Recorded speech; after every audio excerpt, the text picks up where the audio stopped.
I'm someone who uses a lot of metaphors and patterns and tools to think with.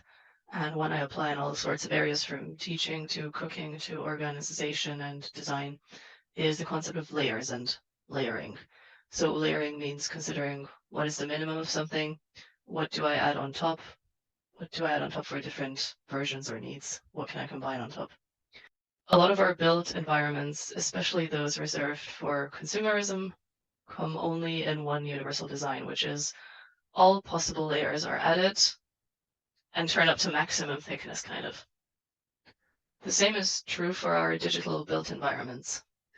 And this is the one I find even more frustrating because it's so much easier to layer in the digital and to create different versions of the same space for different needs and preferences.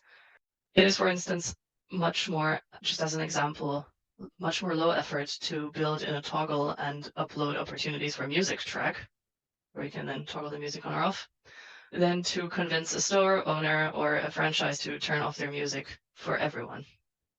And there are choices and assumptions made in deciding what to make customizable, what to layer, and how.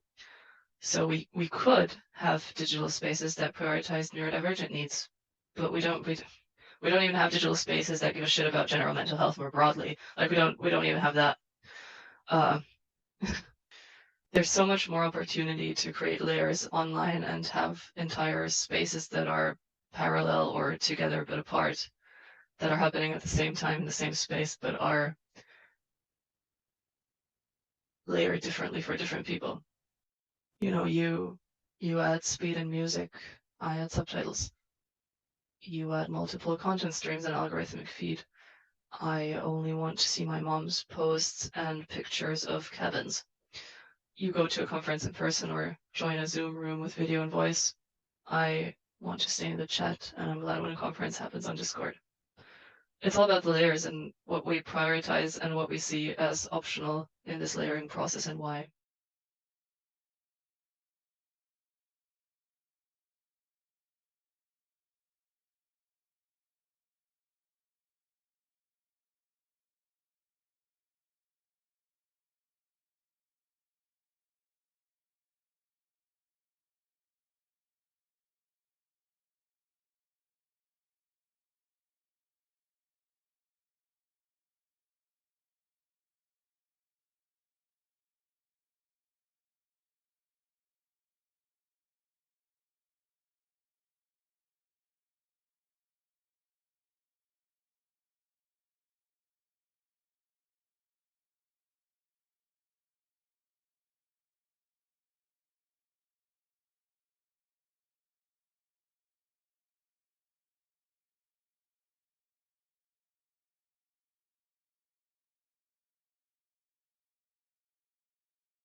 At times, I require an accessible bathroom, and at those times, I tend to spend a lot of time making maps of my immediate environment, rating the public or publicly accessible bathrooms on scales of cleanliness and comfort, having meticulous details on cleaning schedules that I keep updated but only in my mind.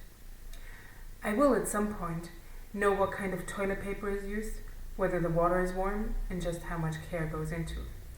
I cannot stress this enough: cleaning them.